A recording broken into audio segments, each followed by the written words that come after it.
పెళ్లి ప్రజలు మొత్తం కూడా చూస్తా ఉన్నారు. ఇంకోటి కూడా చెప్తున్నా మిస్టర్ గాంధీ గారు, నేను ప్యూర్ తెలంగాణ గడ్డ మీద పుట్టిన బిడ్డని. ఏడు నుంచో వచ్చి మా గడ్డ మీద కూర్చొని నువ్వు సవాల్ విసురితే చూసుకుంటా ఊకోనికే ఇక్కడ భయపడతామనుకున్నావా ఏంది బిడ్డ?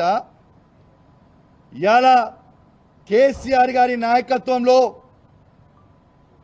నిన్న నేను పొద్దున్నే కేటీఆర్ గారితో హరీష్ రావు గారితో ఫోన్ మాట్లాడి పర్మిషన్ తీసుకొని మరీ చెప్తా ఉన్నాను.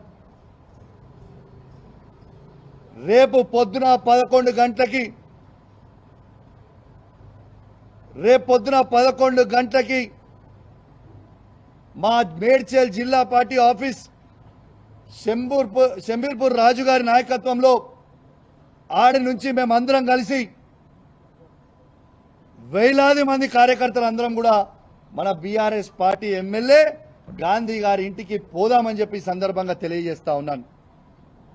రేపు దయచేసి కోరుతా ఉన్నాను, బీఆర్ఎస్ పార్టీ ప్రతి కార్యకర్త, జీహెచ్ఎంసీలో ఉన్న ప్రతి కార్యకర్త, ఇలా ఉమ్మడి రంగారెడ్డి జిల్లాలో ఉన్న ప్రతి బీఆర్ఎస్ పార్టీ కార్యకర్త రేపు అందరం కలిసి 11 గంటలకి గాంధీ గారి ఇంట్లోకి ఖచ్చితంగా రేపు పోదాము.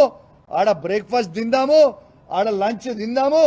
గాంధీ గారు కండువ కప్పుకున్న తర్వాత గాంధీ గారిని తీసుకొని తెలంగాణ భవన్కి పోయి ప్రెస్ మీట్ పెట్టి అక్కడి నుంచి గాంధీ గారిని కేసీఆర్ గారి దగ్గరికి తీసుకొని పోదాం. స్వాగతం పలుకుదాం.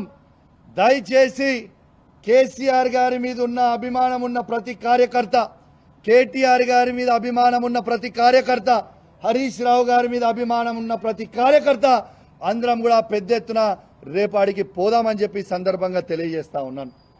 రేపు 11 గంటలకి ఖచ్చితంగా 11 o'clockకి మేము రేపు శంబూర్పూర్ రాజు మన మేడ్చల్ పార్టీ ఆఫీస్ దగ్గర నుంచి స్టార్ట్ అవుతాం. ఆయన ఇల్లు అదే జిల్లా కిందికి వస్తుంది, ఆడికే పోదాం. ఆడి నుంచి అందరం కలిసి ఆ ఇంటికి పోయి స్వాగతం పలుకుదాం. మళ్ళీ ఏమంటాడు, బీఆర్ఎస్ పార్టీతోనే ఆయనకు పంచాయతీ కాదట, కౌశిక్ రెడ్డితోనే ఆయనకు పంచాయతీ అట. నీకు నాకేమైనా భూమి తగాదాలు ఉన్నాయా? నీకు నాకేమైనా అన్నదమ్ముల పంచాయతీలు ఉన్నాయా? ఎస్, నేను అడిగింది ఏంది, నువ్వు చెప్పే జవాబు ఏంటిది, నువ్వు మాట్లాడేది ఏంటిది? నిర్సిగ్గుగా నిర్లజ్జగా నువ్వు మాట్లాడే మాటలు యావత్ తెలంగాణ ప్రజలు మొత్తం కూడా వింటా ఉన్నారు. అసలు నువ్వు బీఆర్ఎస్ బీఫామ్ మీద